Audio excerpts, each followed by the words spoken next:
क्या होगा अगर यूके बिल्कुल पागल हो जाए और हर एक कंट्री पर अटैक कर दे। यूके के पास एक बड़ी जीडीपी और मिलिट्री है, तो यूके डुबलिन यानी कि आयरलैंड के बड़े शहर पर वॉर स्टार्ट कर देगा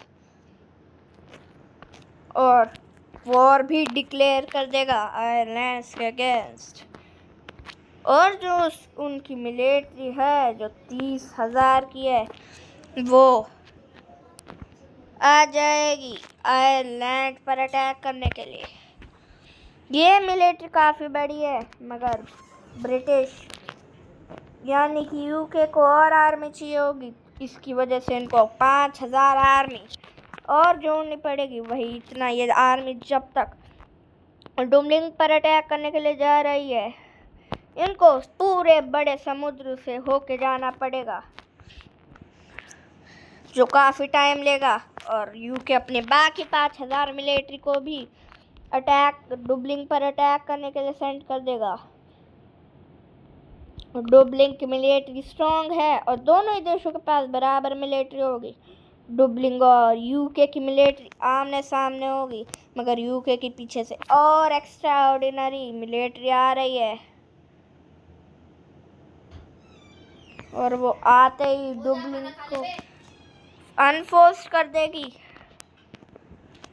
और एक साथ आ जाएगी आयरलैंड के सामने। जल्दी से ज़मीन पर आएगी, मगर आयरलैंड आते ही इन पर अटैक कर देगा। ये लोग भी उतर कर आयरलैंड को डिस्ट्रॉय करने लगेंगे। आयरलैंड की कैपिटल ही डुबलिन है, जिससे उसको जाना जाता है। और अगर यही खो गई तो फिर आयरलैंड का एक बड़ा हिस्सा खो जाएगा और वो पहले से बहुत छोटा हो जाएगा। भाई यूके अपनी मिलिट्री को डिक्रीज कर लेगा जीडीपी को, ताकि वो इसको शुरुआत से बढ़ा सके और लोगों को दिखा सकते कि वो कितना स्ट्रॉन्ग है। इसलिए वो अपनी जीडीपी को 800 मिलियन का कर लेगा। मगर उसकी जीडीपी जल्दी से बढ़कर 1 बिलियन की हो जाएगी। वही डुबलिन पर खतरा मंडरा रहा है। डुबलिन के बड़े शहरों पर अटैक हो रहा है।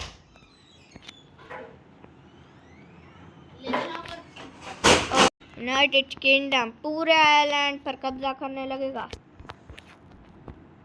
मगर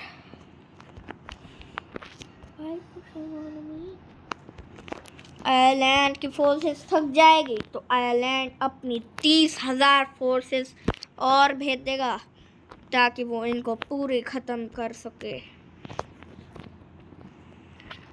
और आयरलैंड अपनी 5,000 मिलिट्री को वापस बुला लेगा, ताकि डुबलिन उन पर ज़्यादा अटैक ना कर सके अभी।